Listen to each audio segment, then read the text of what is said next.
김 박사, 오늘의 키워드 시간입니다. 오늘의 주요 뉴스 키워드로 알아볼 텐데요. 김대호 박사님과 함께합니다. 박사님 안녕하세요. 네, 반갑습니다. 네, 오늘도 5개 키워드 준비되어 있습니다. 첫 번째 키워드부터 함께 보시죠. 오늘 첫 키워드는 아파트값 10억 시대입니다. 7.10 부동산 대책이 나온 지 한 달이 조금 넘었습니다. 이를 뒷받침할 부동산 3법도 지난 11일 국무회의를 통과했는데요. 박사님, 그동안 서울 아파트 평균 매매 가격이 10억 원을 돌파했어요. 예, 아파트 114라는 이 민간 기구에서 발표한 통계인데요. 서울 아파트값 거래 평균이 이제 10억 원이다, 10억 원을 넘어섰다라는 얘기예요. 서울에 25개 구가 있습니다. 그중에서 강남구는 이미 20억을 넘어섰고요. 강남구가 1등, 그리고 2등이 서초구인데 서초구가 19억이 좀 넘습니다. 그다음에 송파구, 이 강남 3구에다가 또 마용성, 이런 구들이 주도해서 아파트 가격이 이제 급등을 하고 있는데요. 현재 지금 그래픽에 보시면 연도별로 아파트 평균 매매 가격 상승한 게 한 해도 빠짐없이 급등을 하고 있어요. 예. 이명박 정부가 출범하기 바로 직전에 6억 1,978억이었는데 지금 10억이 됐으니까 거의 2배 가까이 올라갔다. 금액으로는 약 80% 정도 증가했다. 이렇게 볼 수가 있겠습니다.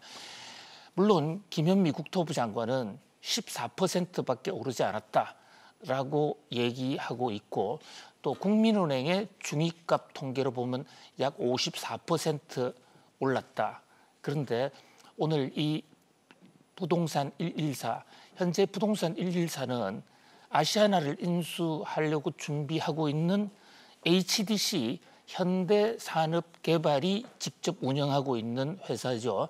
여기서 실제 거래를 평균으로 해봤더만 강남구는 20억을 훌쩍 넘었고 서울 평균이 10억 원이 넘었다는 얘기입니다. 네, 박사님, 저희가 서울 아파트 중위 가격이 오르면서 요즘 고가 주택의 9억 원이라고 얘기를 하는데 이 부분에 대한 개념의 변화가 필요하다는 얘기도 나오고 있거든요. 그렇습니다. 상당히 중요한 지적을 해주셨는데요. 지금 이 정부의 각종 규제 정책에 9억 원 아파트가 고가 주택의 기준으로 되어 있습니다. 네. 그러니까 9억 원이 넘으면 이것은 우리 국민의 평균적인 수준을 훨씬 초과한 고가 주택이니까 세금도 많이 때려야 되고 또 규제도 더 많이 받아야 된다는 그런 전제하에 정부가 지금 부동산 규제 정책을 펴고 있거든요.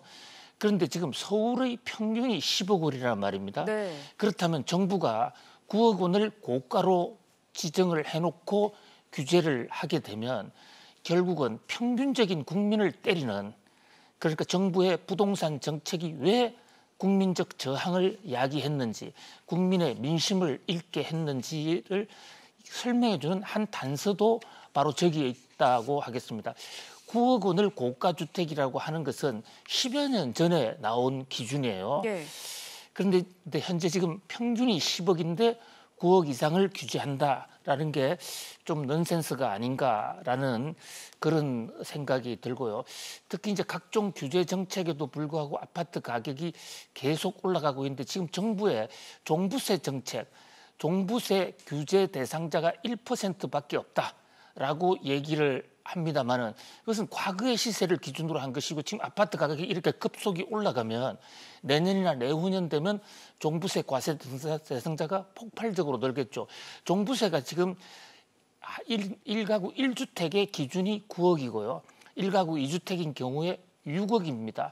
6억 이상 아파트를 갖고 있는 사람들은 지금 종부세를 집중적으로 폭격을 맞을 수 있다. 그런 면에서 어저께 나온 부동산 114의 통계, 서울 아파트 값의 평균이 10억을 돌파했다라는 얘기는 부동산 정책의 일대 전환, 특히 고가주택 기준 9억 원에 대해서는 획기적인 전환이 있어야 되지 않나라는 그런 문제를 제기하고 있습니다. 네, 이어서 두 번째 키워드도 바로 보도록 하겠습니다.